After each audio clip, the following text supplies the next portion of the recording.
Tonight's the night. We're reviewing Dexter. We're gonna do all of season 1, but today we're just gonna do episode 1, The Pilot of Dexter. It aired in 2006, in sunny Miami. They did actually shoot a lot of it in California, though, sadly, and had some, B-roll to make it look like Miami, but that's what we're gonna get into today. So first off, Jackson, I know we've seen this show a million times. Do you remember the first time you ever watched Dexter? No, do remember the first time I saw it on television. I was with my friend Andrew at St. George Island with his. We would go down there every year for like his family would rent it for like a week and like a house on an island, and it was worth it just to be his friend just for this like 1 week in the summer, you know? Because we would have bikes and we would just like bike around the island, get ice cream. It was very idyllic and just it was fun. And I was probably 13 or 12 maybe. And I didn't know what it was at the time, but when I saw Dexter a few years later, I was like, "Oh, that's what I saw." And it was Dexter, kind of in bed with someone. I think it might have been Lila or something. But then the next scene, it cuts to him, and there's like red lighting, and he's like about to kill someone, and I was so scared. Like I flipped the channel immediately, because I was like I was a little too young for it, you know. I just remember it Mhm, being like with the lighting and like him looking like you're looking up at him as he's about to mhm. kill. Of course, now I can't feel anything, so that doesn't affect me. But at the time when you're a kid, like it's terrifying. So Yeah, can't feel anything, much like Dexter.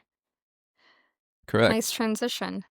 Yeah, I think the first time I watched it, I was hanging out with one of our neighbors near the house we grew up in, and they were like these I don't know how I became I don't know, friends is a stretch. I was like 11 and they were like in their 20s, and I would just go over to their house and hang out, and they would just be like drinking like in their pool. They had like a huge Great Dane. Anyways, I would just go hang out with them, and they watched Dexter, so that's the first time I ever saw it. But I was like 11 or 12, so it was very early, What neighbors are and these? they lived on These are the fake neighbors. This right. is a fake story. No, I No. don't believe you. These people didn't exist. No, they lived on the right side if we're, like, going towards our house, okay? So right side, and then they Right side lived of what? Tai across. Tai? Yeah, across from There's the like six Spanish houses on our teacher. street. I need you to be more Across from specific. Dad's Spanish What are you teacher. talking about? Dad Spanish. These people aren't real. Yes, they are. You just don't We know have like eight anything. houses on our street. I need a better No. description. Like, Okay, their parents owned it. It was this couple that were You keep thinking I'm lying. I swear to God, I'm not lying. I mean, this story is falling apart. I don't. No, it's not. I mean, our Okay, one so listener's mom, so she's gonna verify if this is true or not. I mean, we lived. I'm not kidding. We lived on one street, and there's like eight houses. Like, you can't tell me which one it is. I'm telling you, you It's like a just 30 don't second know. explanation. You just don't know. It's next to Shirley. It's Shirley and then the one on the right of it. That's the house. Like looking out to the street, it's the one to the right of it, or like which Yeah, way if is you're right? looking at Shirley's house, it's to the right. Also, if you're looking at Shirley's house from the street, it's to the right. Yeah, it's the one to the right of Okay. it. Yes. Okay. That's the house. Yeah. There you go. And yeah, they had this big van that they had a business for renting it to like different tours and stuff. So they rented it to Katy Perry one time, and they would always tell me about that, and I'd be like, "Oh my God." They met like Katy Perry, obviously, Russell Brand, and they would always talk about how they were really rude, both of them. And yeah, so I don't believe it. I love Russell Brand. their parents, like, rented the house, though, or they owned the house, and then they just let like, one of them was their kid, I don't know which one it was. But, yeah, it was like a party house, like, I don't know what I was doing there. Mom and dad I don't even know if they knew I was going there, but they would be, like, drinking, smoking, like, they had this big, like, outdoor pool, the above ground pool. They just let me hang out with them, they just liked me, so, yeah, it was a time. And you Alright, never like let's told get me about back. this, or I never knew about this house. Yeah, you were never there with me, I would have remembered, but you must have been, like, in high I like school already, I mean, 11. like, I was like early. eighth grade. Or like, No, you'd have been in ninth grade if I was in 6th grade or, like, 5th grade. I don't know. Yeah. I just this story just doesn't sound very believable. I think like the story's I just s collapsing on itself, honestly. Okay, yeah. No, I think that I might have. happens. You're just jealous. I'm just trying to think. Like you never mentioned this ever once before. You know. I'm just no. We can go ahead with the pot. I'm just like I'm skeptical of hippo eyes over here. I'm not buying. No, this happened. Why would I make that up? That's such a odd thing to make up. Nothing really crazy happened. Like, that's really it. And only lived there, like, they only lived in the house that the parents owned for like a year or two, and then they like moved. Like, they went away somewhere. I don't know. Mm, so it'd be hard to find. Hard to find them now. Hard to find proof. I don't I don't know their names. I don't know anything. These people aren't real. All right, let's go on with the podcast. These people aren't. They don't exist. They're real. They're real. I have a question. Genuine question. Does Michael C. Hall get hotter with each rewatch? Oh, I had something in my notes about this. That's an interesting term for me because I am a heterosexual male. I will say he does get better looking as the seasons go on. Probably, I'd say two might be his peak though. You know, one, he's a little bulkier. It's like Rocky 1 versus Rocky 2. Gets a little more cut up in Rocky 2. Season 2 gets a little more cut Mm. up, you know? Do you like him in season 1 the best or what? I think 2 is his prime, but Yeah, that's every what I'm time saying. I personally rewatch, I'm like, "Holy shit," like, he looks so good every single time, and then f in the pilot, he takes his shirt off and he's changing, and I'm like, "Yes." It's so good. Yeah, so that's just like my fourth note. I'm saying like, would women root for Dexter no matter what he did? Like, because part of my thing is like, how do they make Dexter likable in the beginning? You know, is they show his first kill is like the photographer who kills children, and obviously that's like the worst thing. So Dexter like kills murderers, which compared to killing kids, it's like great. Dexter is a great guy, you know.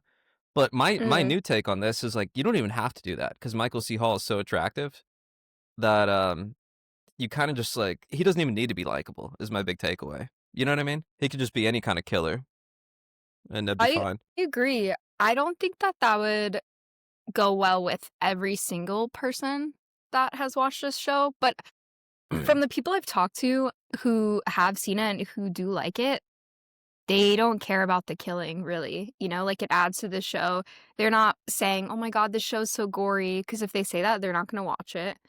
And so, yeah, I think even if he just killed people that were, like, kind of dicks, I think it would be fine and the show would still, like, have legs to stand on.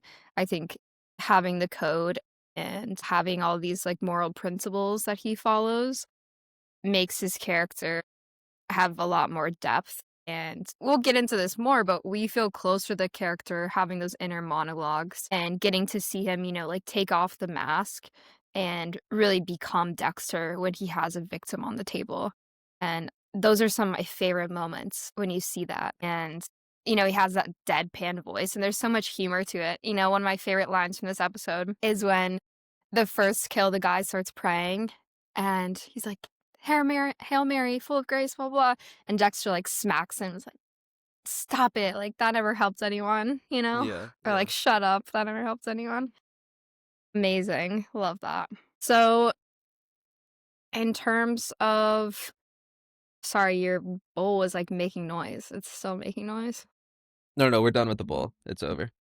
I had a very Okay. hard workout this morning. I did front squats followed by I set a PR on the 3 rep front squat.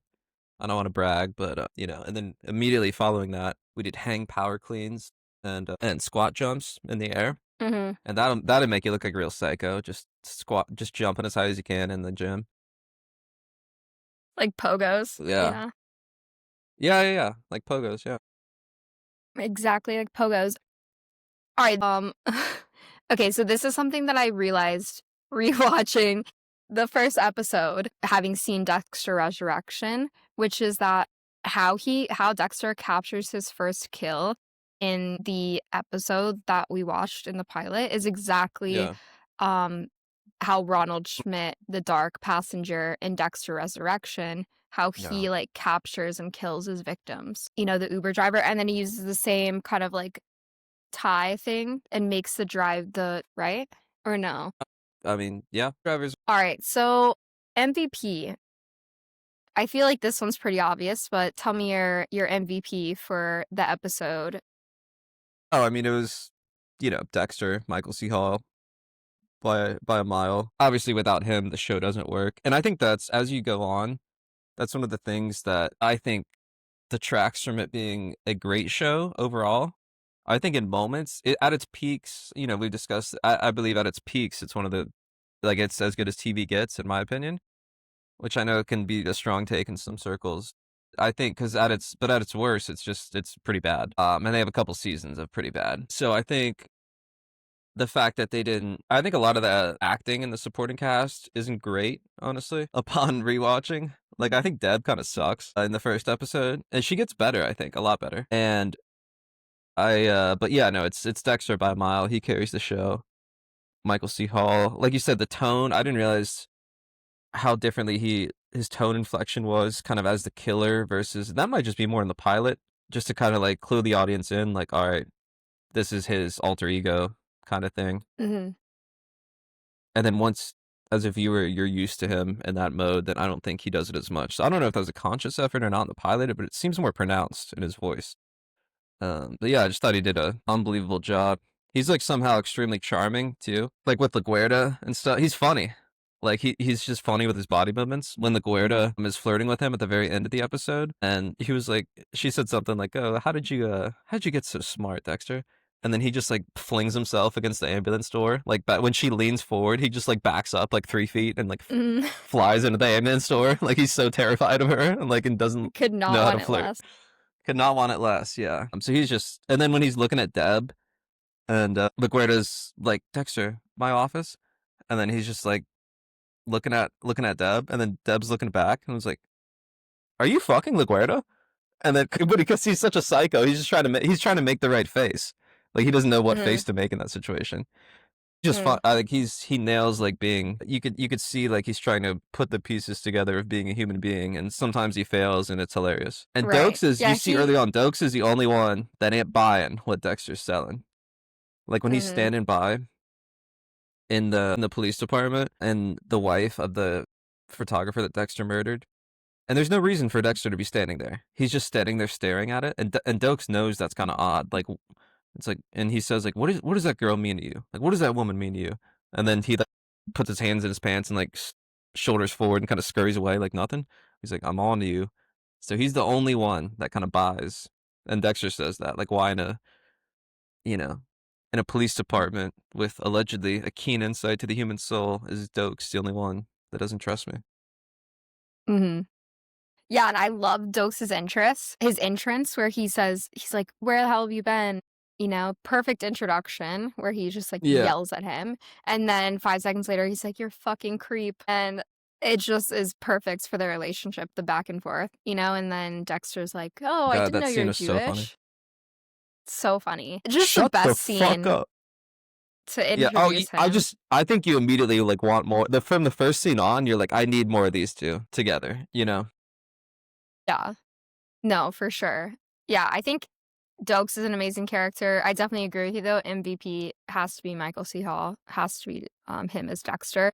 We get so much information in the first episode about Dexter and his life and meet all these different characters that are important to his life, but he really makes the show. Without him, there's no Dexter.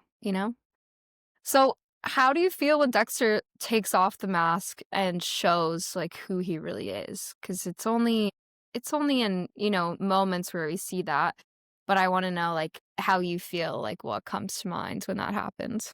Like in this episode, like when he first kills someone, Mhm, and just in or general in in the show. general. I think you kind of just compartmentalize it, or at least I kind of compartmentalize it, where you accept that he has this uncontrollable need and he's channeled it to the best way that he can. But I think the problem with that is it is an uncontrollable need as much as he tries to control it. And if the number one rule of Harry's code is don't get caught, then inevitably there is going to be some crossover. If that's the number one rule, then there might be that ethical challenge of you might have to kill someone who's not a murderer one day. And what will you do to remain out of custody if the number one rule is don't get caught? So I Right. think that that is where you see the antisocial sociopath truly come into play. But I think they do a good job of, as the show progresses, blending the two together to where he's not just a pure monster on his own. He does care about the people around him, but he does obviously have this massive secret that would tear everything apart. So at the end of the day, he is. This is when I knew. I think one of the times you rewatched it, you. This is when I knew, like, you were going through some boy trouble, if you will, because you rewatched it, and then your big takeaway from the show was like, I can't believe he lied to Rita that whole time. Like, you were just mad. You weren't mad that he's a killer. The all the other things, he killed his friend, blah blah blah. But you know, he just lied. He just lied. Yeah. For that specific rewatch, yeah, I don't remember what was going on at the time, but I remember I don't being know. like, "Damn, like, he sucks as a boyfriend." Okay, as a boyfriend, he was pretty good to Rita, but especially once they got married, like, he really sucked. Like, he was just sneaking out all the time, and especially when they had the baby, I was just like, "He fucking sucks." You know, before, you don't see it as much and when they're just, like, dating, but once they're actually living together, then she realizes, like, how much he's actually It's missing and leaving and there's gaps in the stories, you know, and she's like, what's happening? Let's see. Okay. My next category I have is who would you invite to a dinner party from the first episode? You know, it can be you and whoever, but who would you invite along that you feel like would be fun to have at your dinner party? probably Rita because she's the most attractive lady. Everyone loves Rita. I see Yeah, so I don't know many. why you hate Rita. I don't hate Rita. What makes you think I hate Rita? You don't like Rita? I like Rita. I think, like, their relationship dynamic is just not my favorite, and I don't like how he sees her. Like, in the pilot, we get this quote from him that she's just as, Yeah, like, damaged as him in her own way, and I'm like, "That's why you chose Rita?" Like, I just don't understand why they're together. that's why they're together. Yeah, but it doesn't He's make sense using to me. using her as that's what the whole show is. He's using her as protection for his fake life because she fits into what he needs. He's Well, yeah, that's absolutely true. you should distill your dislike to Dexter, but Michael C. Hall's too hot, so poor Rita gets taken out on her. Good God, can't catch a break around here. Poor I don't gal. dislike anything about Rita. I don't like them together. I think he has way better romantic interests as the show goes on, and he's way more honest with those different individuals. So, yeah. I think they do have a good connection, but it's just not as honest as the other connections. And she lets a lot slide, which, like, she just deserves better, you know? So, yeah, like I said, Dexter is not a great husband, wasn't a super great boyfriend, and he tries to, like, say sorry and make up for a lot of things. But we're Yeah, getting off topic, so let's circle back. So, let's go back to the beginning of the episode. Let's kinda go chronologically, you know, because it's about a 50-minute episode. Let's get through that, and then we can go back to some of the categories we have at the end.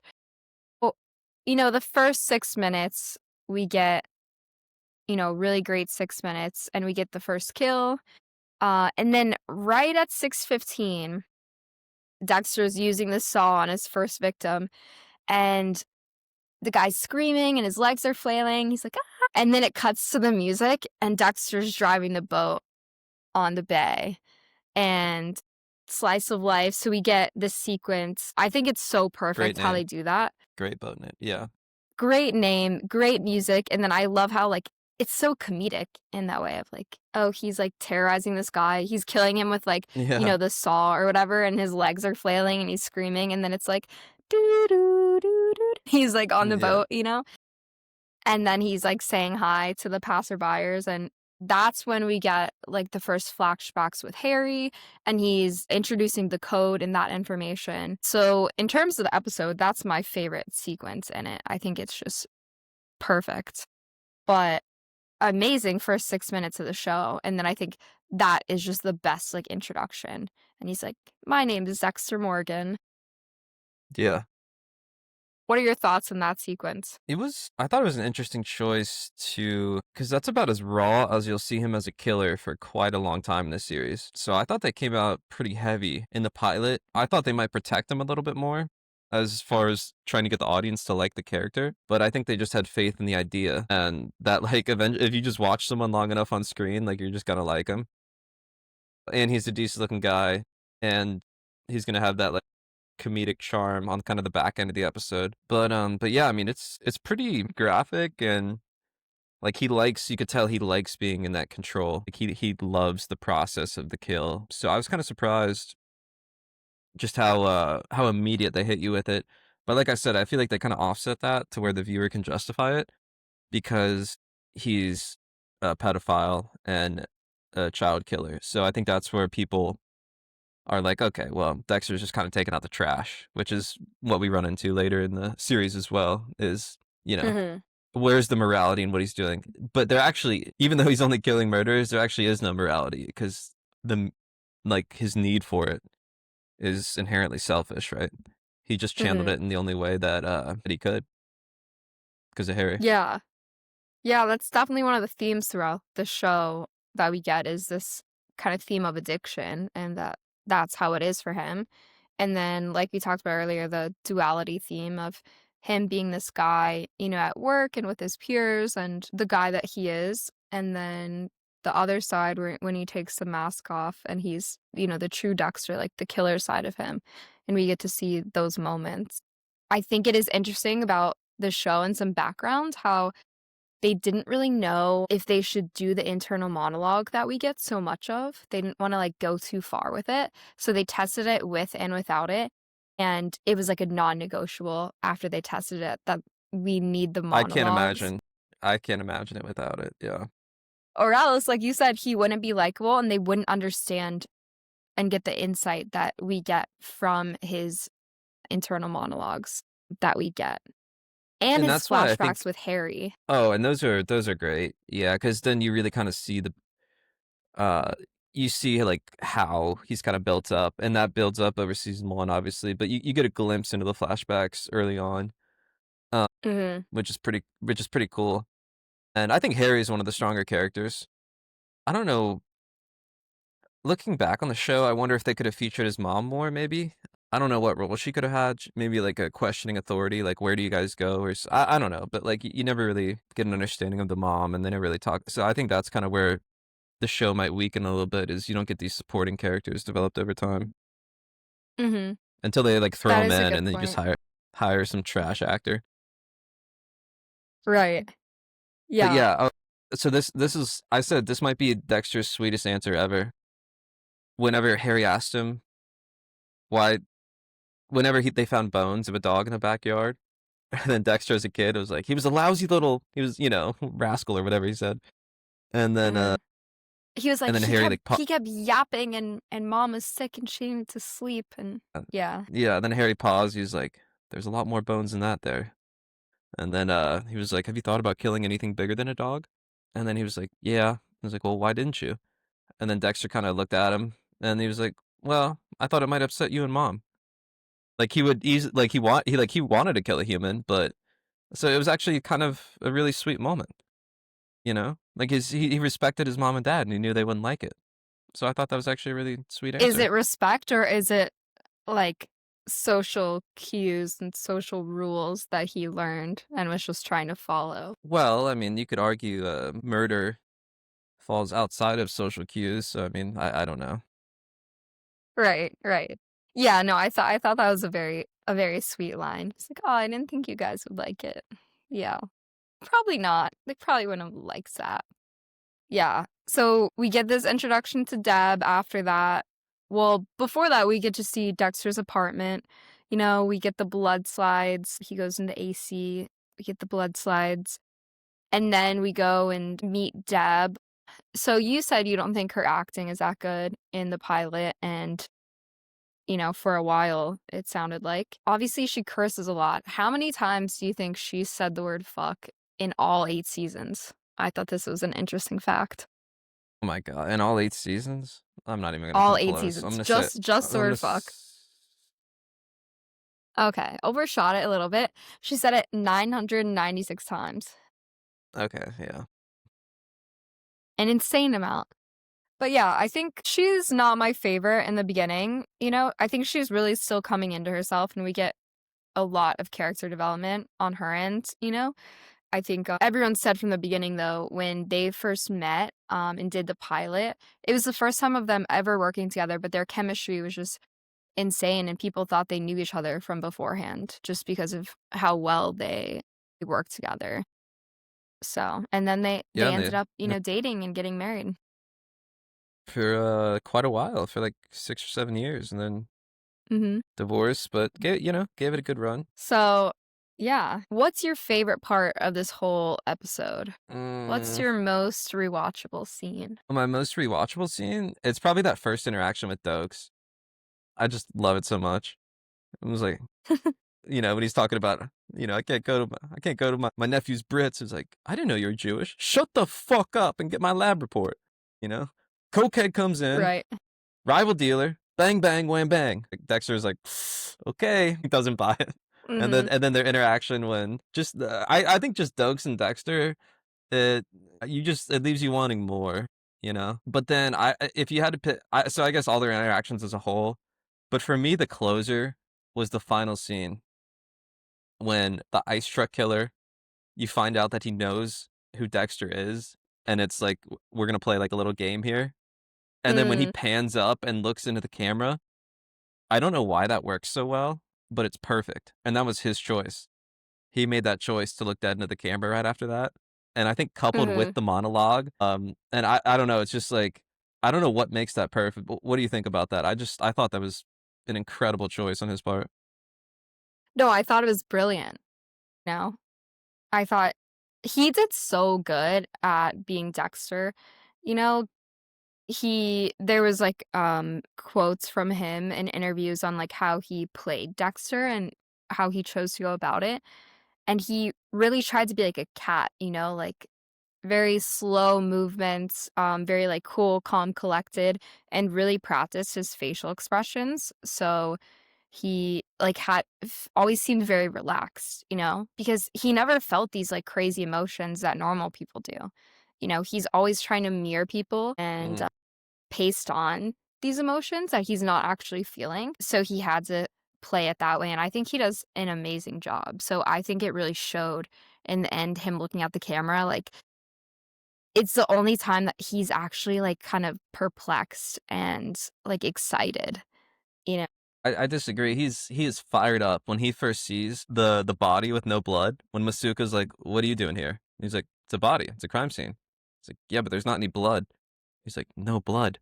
No sticky, messy blood." And then he looks up and he's giddy. He's like, "How does he do it? How does the killer do it?" He's so excited. That's the first time you see him like really gleeful. Is Yeah, yeah. another killer's craft, you know? And you could see every time he steps into the crime scene, like, that's what he loves, is, like, and that's why he's so good at it, and that's why Deb, at one point in the show, they kinda hint at it, like, maybe if Deb wasn't so blinded by, like, love for Dexter, like, she might have a few more questions about, like, why he's so good, like, she's like, "You get these hunches with these types of murders," and Dexter he's like, "Ah, only sometimes," you know? But, that, perhaps if she wasn't so blinded by the love, that she might have a few more questions as to where he goes and why he doesn't have a life and why he's so, so good at knowing always. And you see eventually, like, Dokes will kind of poke holes in that too. He's like, "Oh yeah, you always seem to have a perfect instinct for the killer. Why is that?" Just stuff like that. Mhm. So he's kind of the only one that's like a little suspicious of that. Right, and he does such a good job at being charming and having everyone like him, without having a deep personality, He's so good at the surface level chat and making people feel Yeah. like they're Oh yeah. important and feel good after talking about them, he's Yeah. remembering He their brings in the family members' donuts. names and the Yeah. donuts, right, the donuts, asking about their family, because I was really thinking, why does everyone like him? But it's just that, like, he takes an interest in other people and he only shows that, like, warm and happy side of himself to everyone else, Yeah. Well, it's can't all let part the of other side out. Yeah. Well, it's all part of the cover, right? It's like he's like that affable coworker that you don't really know anything about, but it's Dex. Mhm. Here's my strawberry glazed donut, and you talk about the weather, and then you keep going, and it's always light, and you're like, oh, that guy couldn't be the Bay Harbor Butcher, no way, Yeah. But Right, like, yeah, he so could never. it's all a part of the act. Mhm. And then I think this first episode, the music and the transitions, I just gotta say, they're so perfect. They're so amazing. So that the beginning sequence, which we get for the first time in the second episode of Dexter, is it the second episode or I can't remember. We'll have to keep watching to see when we first get it, but it's the beginning sequence where he's making his breakfast, putting on his Yeah, outfit, it's all of second that episode. stuff. Yeah, That sequence, the intro, it won an Emmy actually, and it's one of the most recognizable, like, intros to date out but of that's any cool. show. I didn't realize it won an Emmy. Yeah, it's It should though. perfect, It's iconic. Yeah, and then they have it at the end of the season too. yeah, yeah. It's either it's either at the end, at the finale of season 1 or season 2, episode 1, I can't remember, we'll have to get to that, but then they wrap it all up and show it, instead of the intro, it's as the regular, like, beginning of the show, and it's just perfect. You're like, "Oh my god, it's iconic." But whoever did that, beautiful, amazing. And then going Yeah, back and to the kills in this episode, I think you're right with how first of all, how, kind of, like, gory the kills were compared to, like, other episodes, and then also how, like, vile the bad guys were in this episode. I think you're right, it really makes you be on Dexter's side and be like, "Yeah, you should kill them, like, of course." Like, the second guy, Jaworski, like, "Scream, bitch, scream," like, that's insane, like, actually yeah. insane. He's definitely Go ahead. I wrote that in my notes, and I touched on it earlier, but I didn't touch on the second killer. Part of making him likable was going after, a pedophile who kills the children after, and then a rapist who has the mother of all rape sites, as it's called. So you immediately that helps the viewer kind of justify the killings and liking Dexter because he's such a Mhm, likable guy, like you said. So I really think that's part of the strategy there, which works. mhm. Yeah, I But think my for favorite sure. before before I forget, I just want to say like the lighting is so good in this. I hate how it gets a lot lighter, and I think it gets more commercialized over time. Like if you look at an episode of like season 4 with Trinity Killer, it's like it's like sunny skies, like Dexter's in the cul-de-sac, he's smiling. Like here, you have like the dark red overtones. Like whenever they pan up to him when he's like tonight's the night, and then there's just like a dark red kind of on the top half of your screen, and it's just so Mhm, perfect because it's all like you could see like the blood coming into, and he's filled up with like the hunt and the kill. So I just don't like how over time it gets too light. It becomes almost like not like a sitcom at a certain point, but I love how like dark the tones are in this one because it's a dark topic, mhm. obviously.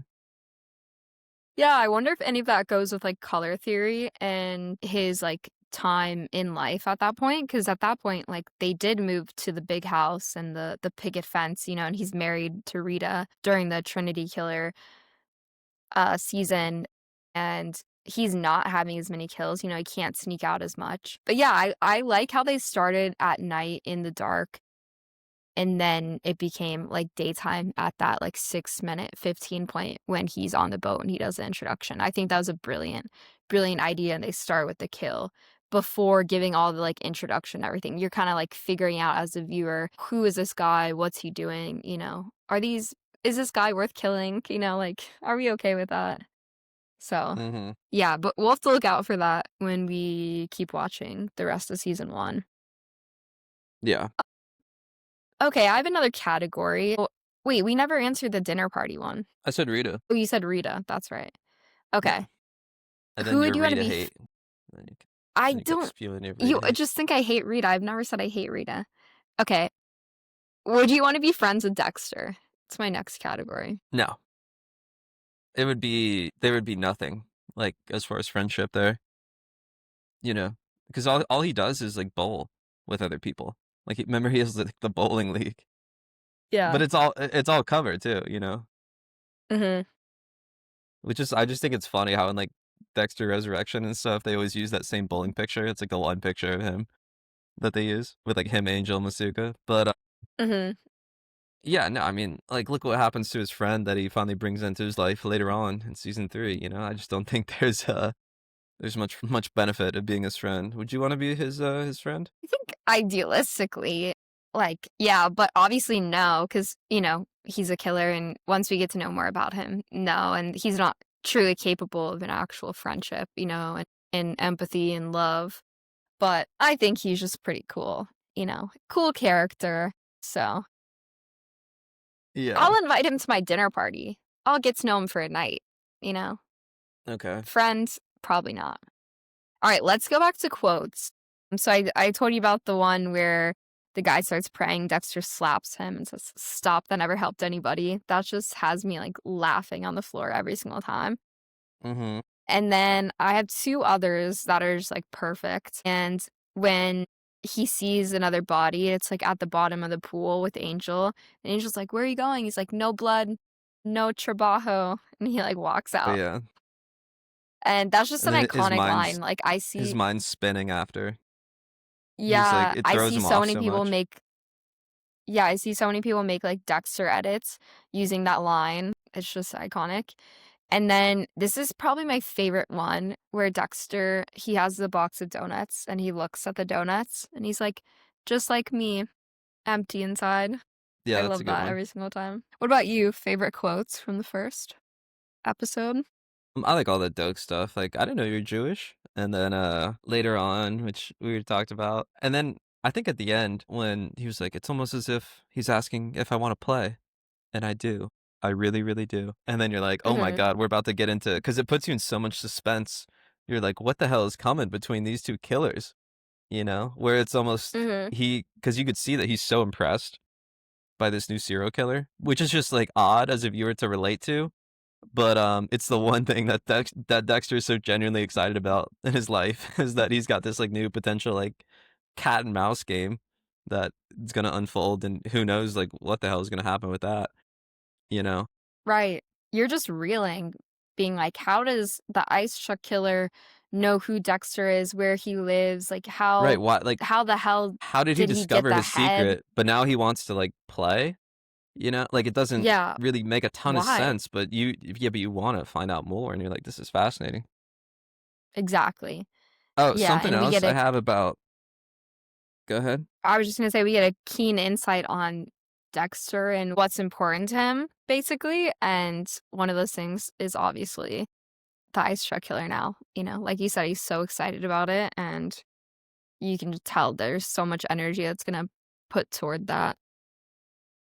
Yeah, and, I see that you put Darkly Dreaming Dexter by Jeff Lindsay is what I believe that was written in 2004, and that's the premise for this TV show, and initially, Jeff Lindsay hated that Michael C. Hall was cast as Dexter because he was most well known for 6 Feet Under, which is a completely different character. I've never seen the show, but I've seen, like, little clips of him in there. So I can Mhm. see how you would be it would be quite a stretch to imagine him as, like, a brooding serial killer, but he said after he saw the first cut or the pilot, he was like, "Oh my yeah, this is the guy." He was completely sold, Mhm. like, so he was in total disbelief, and then the first time he saw it, he was like, "Yeah, they got it right." So I just thought that was interesting how the author couldn't project or couldn't see Michael C. Hall in this role at all, and then admitted he was like, "Yeah, you guys were right." Yeah, that is so funny. Apparently, they knew that it was gonna be Michael C. Hall right from the beginning. That was the only character that they're like, "Yes, like, it has to be him," because they saw him, like you said, in 6 Feet Under and were like, "Yeah, this is our guy." Yeah, I don't know how they saw it though. He was such a different character. But yeah, I mean, that's why they're casting directors and we're sitting on the couch, you know? Not the casting couch, but just a couch. Yeah, they made some really good choices with the show, with the voiceovers. And I think an interesting thing that I learned doing the research for the podcast is Michael C. Hall, when he would do the voiceovers of Dexter for the show, he would do it. He would wear like a hoodie and then he would like lean over. So it was very like a very inside kind of look into his mind. So that's why he wanted to be like hunched into himself. Mm, So he'd be in a very little interesting. recording room, hunched into himself, recording the voiceovers. So we got that kind of Yeah. inner feeling. He could access that. I thought he did a great job with that. It really matched the character amazing. And then another cool thing to set up Dexter's kill room for each episode, it took them like 40 to 45 minutes to set up the plastic wrap per each angle. So they had to do all of that prep. And Dexter would or Michael C. Hall as Dexter would help do it because he wanted to know the exact process of what Dexter would go through to do each kill. So then it became kind of like, known to him pretty well how to do it. But in the beginning, it took a lot of time and effort to do it. But you know what? One of my favorite, like on YouTube or on social media, if I ever see a clip of Michael C. Hall, one of my favorite comments, and people just like hammer this comment, it's so funny, is they'll be like, "Oh my God, Dexter did a great job of impersonating Michael C. Hall tonight." You know, That's so funny. because Yeah. he's I so. I need mean, to he's been the character for 20 years now. You know, Mhm.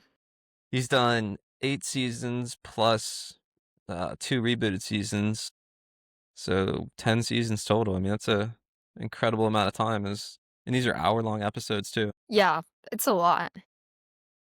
Yeah, he spent a lot of time doing that, and it obviously did really well to make 2 seasons after that. Well, and then they did the prequel too.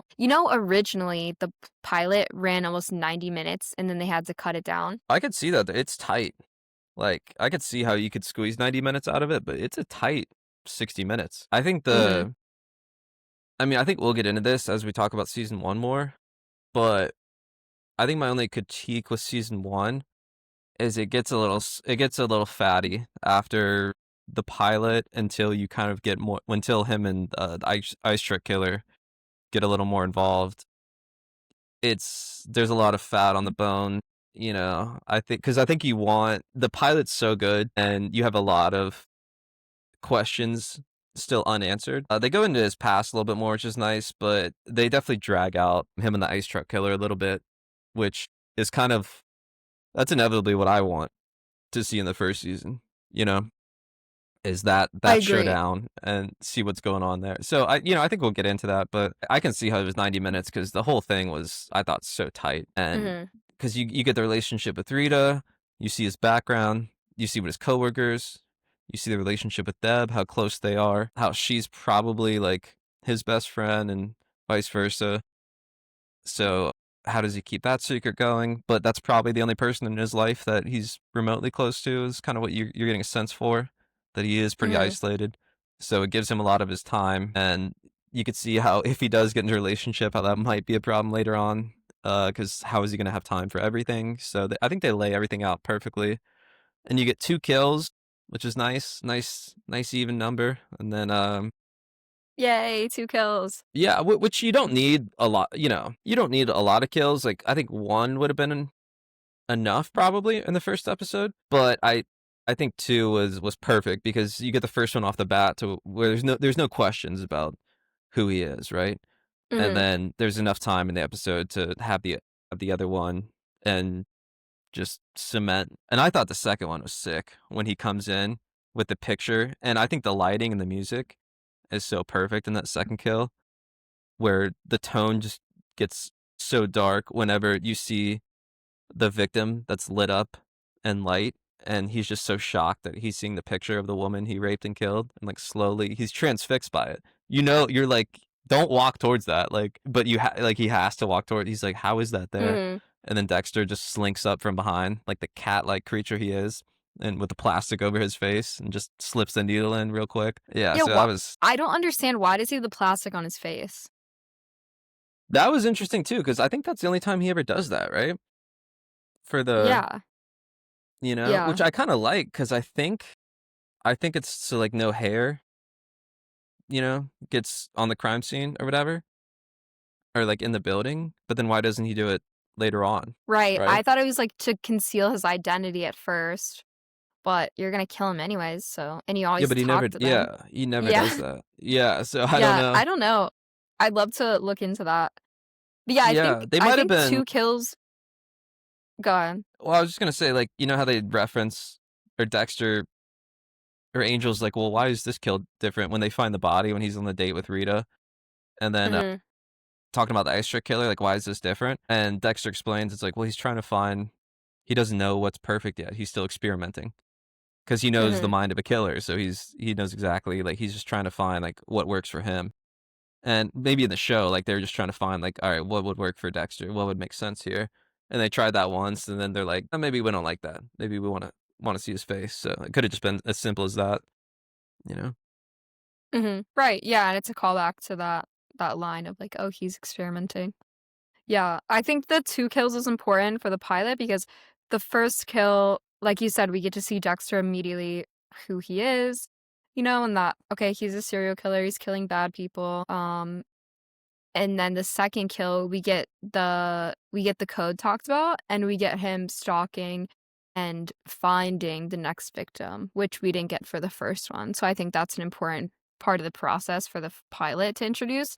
So, yeah, they coulda gone down to 1 kill, but they would've had to introduce the beginning pieces to how Dexter finds the victim and how he makes sure the code is still intact with his victims. And he, as we see, searches the guy's house. He makes a line about not needing a warrant to search the house. So he's like, I don't bother with those. Again, another cat like creature, sneaking into someone's house and finding the evidence that he needs and then sneaking right back out. When he snuck in that time, though, the dog was there and he came after him.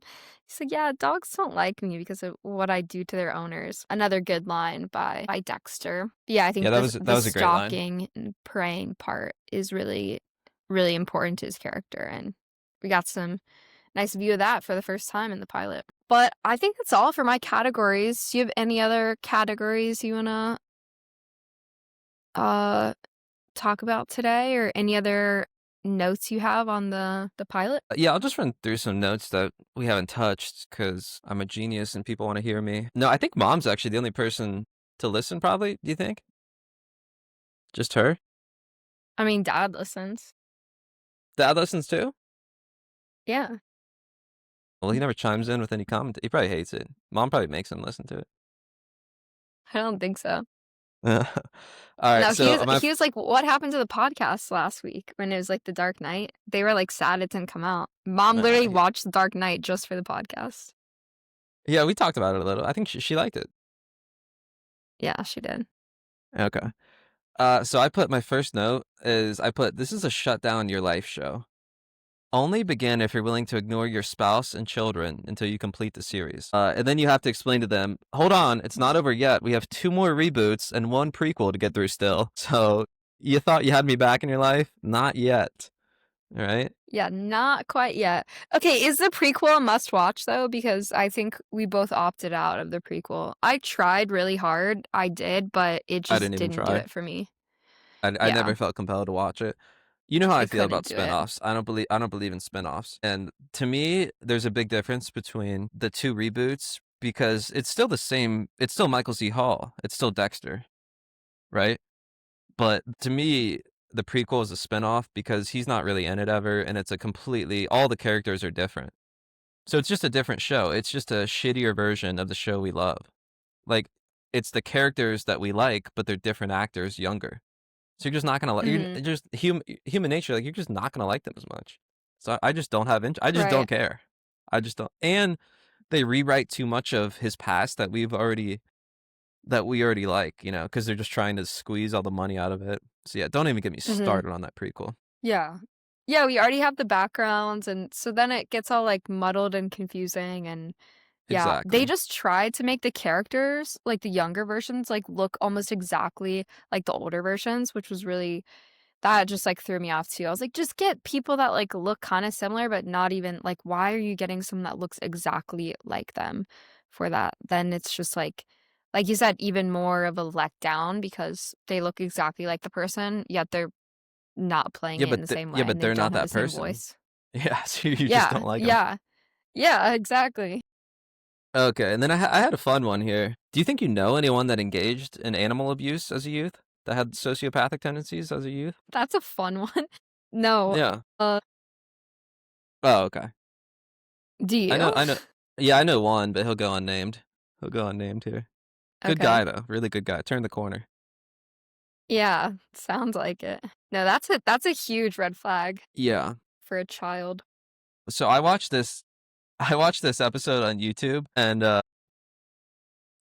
it's so funny when because they can't say any like severe curse words, you know, so they can't say the F word. So when Dexter, when Dokes says, you know, like "fuck you" to Dexter on the YouTube version, it's a guy that's clearly not Dokes, and it just says "forget you," and it just doesn't have the same quite the same effect.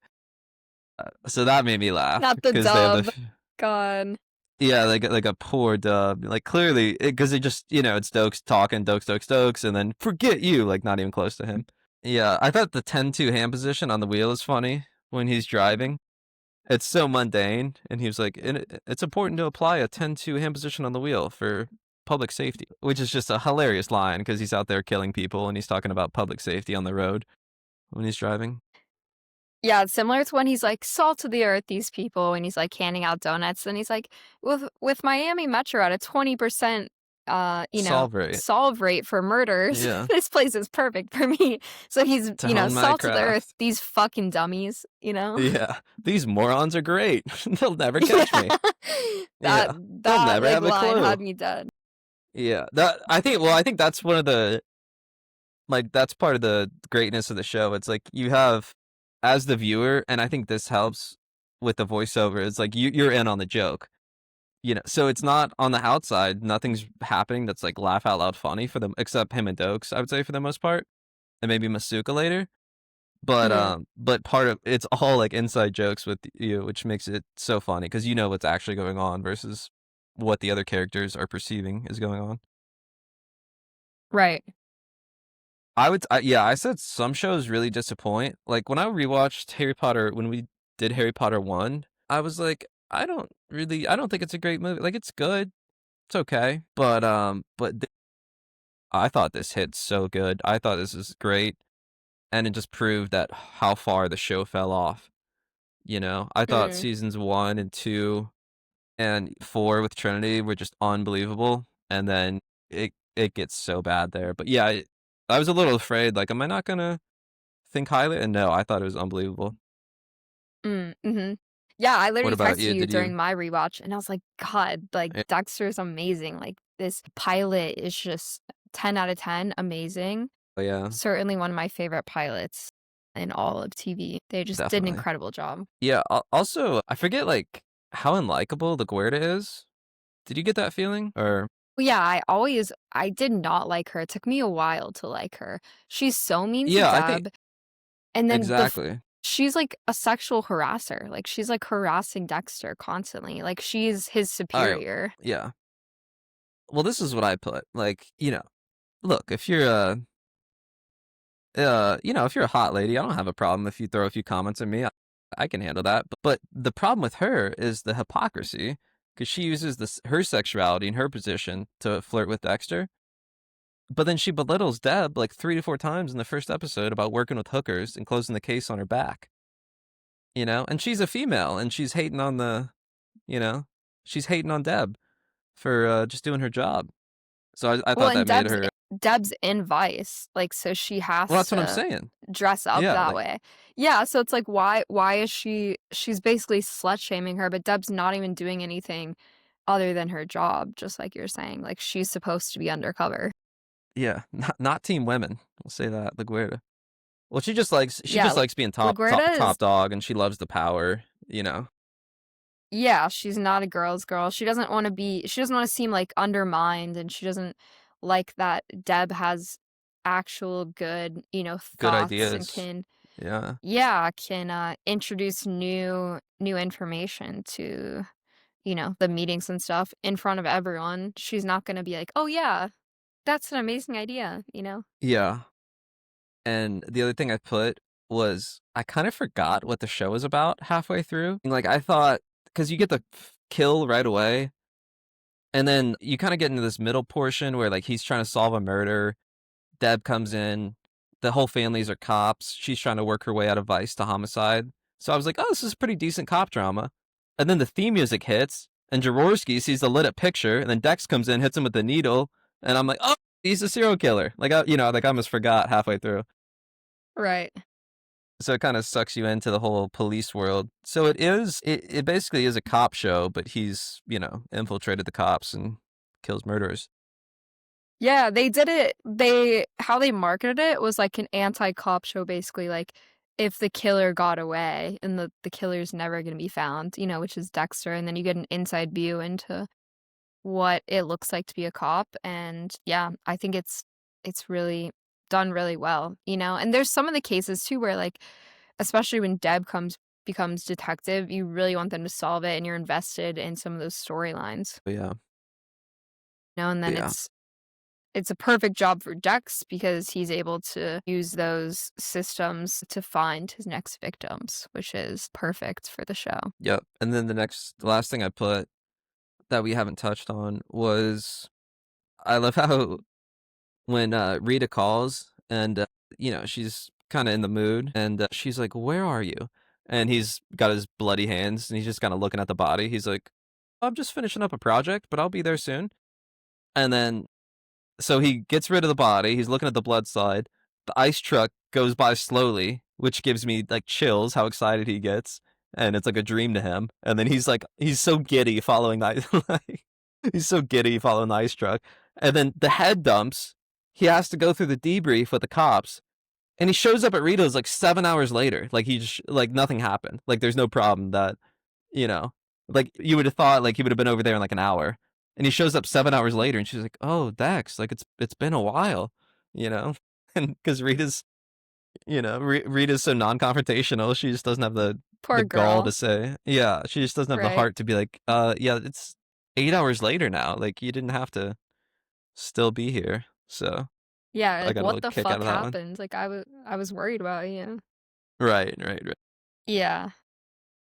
Yeah, he does a lot of that. He is busy, makes some excuse, and then he sees Rita eventually, ties up all those loose ends, and then he gets there. He'll get there when he can. Yeah, he'll get there when he can, which is Yeah. my policy in a relationship. I'll get there when I can. No, I'm kidding. All right. So how do you want to break up the next watching? Like how many episodes should we cover next for season 1? How many episodes are there? There's 12. Not a true fan. Shame. Shame. Cool.